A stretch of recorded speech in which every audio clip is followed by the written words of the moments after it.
Assalamualaikum warahmatullahi wabarakatuh. Perkenalkan, nama saya Elsa Metalisa dengan NIM 1930207085 dari kelas pendidikan biologi 2019. Di sini saya akan melakukan pembedahan ikan yang merupakan tugas mata kuliah struktur hewan. Adapun alat dan bahan yang saya gunakan yaitu pertama pisau, gunting, pinset, handscoon, bak preparat, dan kemudian bahannya berupa ikan nila. Baiklah, pertama-tama saya akan menjelaskan terlebih dahulu karakteristik dari ikan nila. Ikan nila ini pada umumnya hidup di daerah perairan tawar, misalnya sungai, danau, waduk. Ikan nila memiliki mata yang menonjol dan besar. Ikan nila juga memiliki 5 buah sirip yang terdapat pada punggungnya, ekor, anus, dada, dan perut. Kemudian ikan nila ini memiliki ciri khas berupa garis-garis hitam pada siripnya. Nih. Ikan nila ini juga memiliki ciri khas yaitu merawat anaknya dengan mulutnya. Baiklah, selanjutnya kita mulai pembedahan ikan nila. Baiklah, untuk memudahkan proses pembedahan, kita terlebih dahulu menyisik ikan nila ini.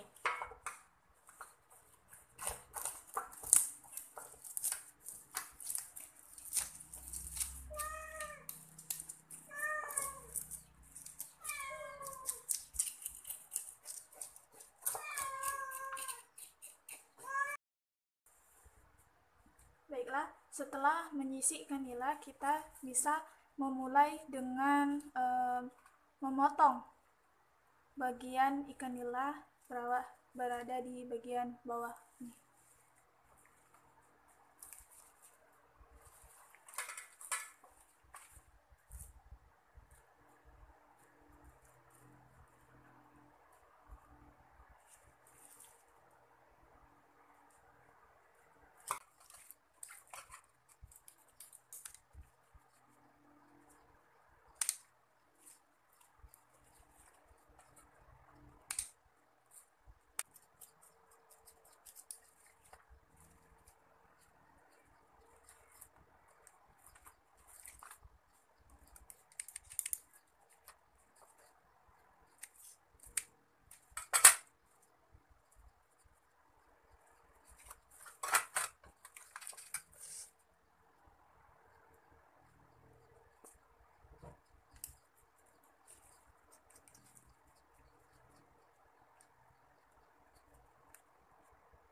Baiklah, setelah dibedah, penampakan ikan nila seperti ini. Saya mulai menjelaskan tentang sistem pencernaan ikan nila. Sistem pencernaan ikan nila dimulai dari mulut. Mulut ini terdapat gigi dan lidah, di mana terjadinya pencernaan secara mekanik. Setelah dari mulut, makanan kemudian akan diteruskan oleh esofagus ke dalam lambung. Nah, ini lambung. Di dalam lambung ini terjadi pencernaan secara mekanik, yaitu kontraksi otot lambung dan pencernaan kimiawi. Kerja dari HCl dan enzim pencernaan seperti pepsin. Kemudian setelah dari lambung, makanan kemudian akan diteruskan ke usus. Di usus ini terjadi penyerapan nutrisi, absorpsi mineral, absorpsi air. Setelah dari usus, maka makanan akan sampai ke rektum, ujung usus. Setelah dari ujung usus ini, makanan akan dikeluarkan melalui anus. Nah, jika kita lihat itu nyambung. Kemudian terdapat organ tambahan dari sistem pencernaan, yaitu hati dan empedu. Hati atau liver ini menghasilkan cairan empedu, penetral toksin, tempat penyimpanan vitamin A, vitamin B, lemak, dan glikogen. Kemudian empedu. Nih. Nah. Empedu ini membantu proses pencernaan, menyimpan sekresi dari hati. Kemudian selanjutnya saya akan menjelaskan tentang sistem pernapasan dari ikan nila. Sistem pernapasan ikan nila yaitu berupa insang. Nih. Insang ini terdapat pada sisi kanan kiri kepala. Insang berbentuk lembaran-lembaran tipis berwarna merah muda dan selalu lembab. Bagian terluar insang berhubungan dengan air dan bagian dalamnya itu berhubungan dengan pembuluh-pembuluh darah.